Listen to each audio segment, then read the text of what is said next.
जब नारी में है शक्ति सारी, जब नारी में है शक्ति सारी, तो फिर क्यों नारी को कहे बेचारी। एकदम सही समझा आपने। वुमन एम्पावरमेंट, महिला सशक्तिकरण।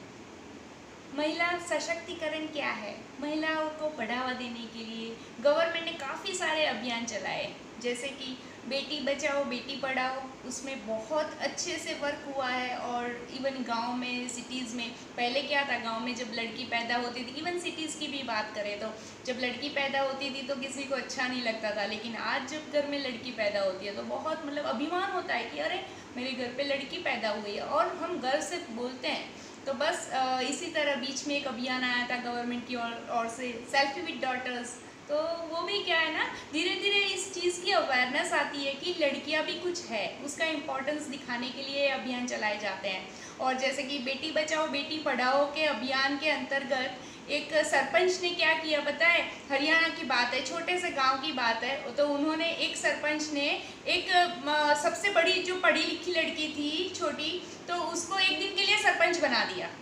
तो डेफिनेटली है कि वो लड़की कितनी मोटिवेटेड हो गई होगी, और उसको एक दिन लगा कि हाँ ये तो बहुत अच्छा है यार। तो फिर उसने ठान लिया कि मुझे तो पढ़ लिख के बहुत आगे बढ़ना है। तो बस इसी तरह से एक रांची की बात करूँ तो एक स्कूल में एक 14 साल की लड़की थी, तो उसको बहुत क्लास में बहुत, स्कूल में बहुत मस्त, पढ़ी लिखी, बहुत स्मार्ट थी, और स्कूल में काफ़ी नंबर 1 पे आ रही थी। तो उसकी प्रिंसिपल ने सोचा कि इसको एक दिन के लिए मैं प्रिंसिपल बना देती हूँ। तो उसको एक दिन के लिए अगर प्रिंसिपल बना दिया ना उसको, तो वो इतनी मोटिवेटेड हो गई, तो उसने ठान लिया कि मुझे बड़े होके बस प्रिंसिपल ही बनना है। तो बस इसी तरह से मोटिवेशन देने की ज़रूरत है, और कुछ नहीं। बाकी सारी चीज़ें, लेडीज़ के अंदर तो बहुत सारी कैपेसिटी है, बहुत सारी हिडन टैलेंट्स है, लेकिन इसको हमने कभी ध्यान नहीं दिया, वो इसीलिए वो हिडन पड़ी हुई है। तो इसीलिए उसको बाहर निकालने की ज़रूरत है। तो गवर्नमेंट काफ़ी आगे आ रही है, लेकिन हमें भी एक दूसरे को सपोर्ट करके आगे बढ़ने की ज़रूरत है। उसी तरह से मैंने क्या किया है कि एक अभियान को आगे बढ़ाने के लिए और गवर्नमेंट को भी सपोर्ट करने के लिए मैंने एक चालू किया है ग्रुप, उसका नाम है कनेक्ट आत्मनिर्भर वुमन। जब भी मोदी जी ने बताया ना कि आत्मनिर्भर भारत की बात की, तो मुझे लगा कि आत्मनिर्भर भारत तभी पॉसिबल है जबकि हर एक घर में हर एक लेडी आत्मनिर्भर बनेगी। और आत्मनिर्भर बनना बहुत ज़रूरी है।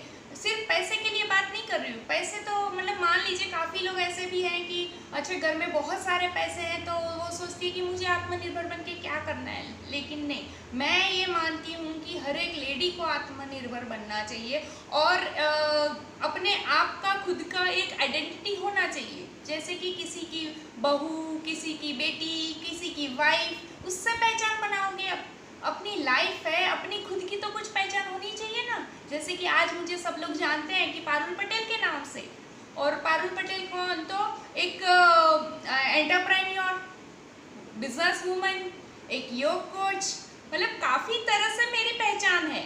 तो बस उसी तरह से जब खुद की पहचान होती है ना तो बहुत अच्छा फील होता है, और इसी फील लेने के लिए ही हमें कुछ करना चाहिए। और मैं डेफिनेटली बोलती हूँ कि हर एक लेडी को आत्मनिर्भर बनना चाहिए, और अगर हर एक लेडी घर में आत्मनिर्भर हो गई ना तो भारत को कोई पीछे नहीं छोड़ पाएगा। क्योंकि अपने देश में है ना IQ बहुत है, लेकिन हम इतना कॉन्फिडेंटली काम नहीं करते हैं। सोचते हैं ना कि नहीं नहीं मेरे से नहीं होगा, नहीं होने वाला कुछ है ही नहीं, सब कुछ पॉसिबल है, एवरीथिंग इज पॉसिबल। ये समझ के चालू कर लो, ऑटोमेटिकली होते जाएगा, समझ में भी नहीं आएगी कब कैसे क्या हो गया। बस इसी अभियान को भी मैं सपोर्ट करने के लिए ही आपके साथ जुड़ी हुई हूँ। कल 15 अगस्त है, 15 अगस्त को मैं आपके साथ लाइव आ रही हूँ, और आत्मनिर्भर वुमन की क्या क्या बेनिफिट्स हैं वो शेयर करूँगी। मैं क्यों इस तरीके से सोचती हूँ, मेरी स्टोरी भी शेयर करूँगी। तो मेरे साथ जुड़े रहना। Thank you.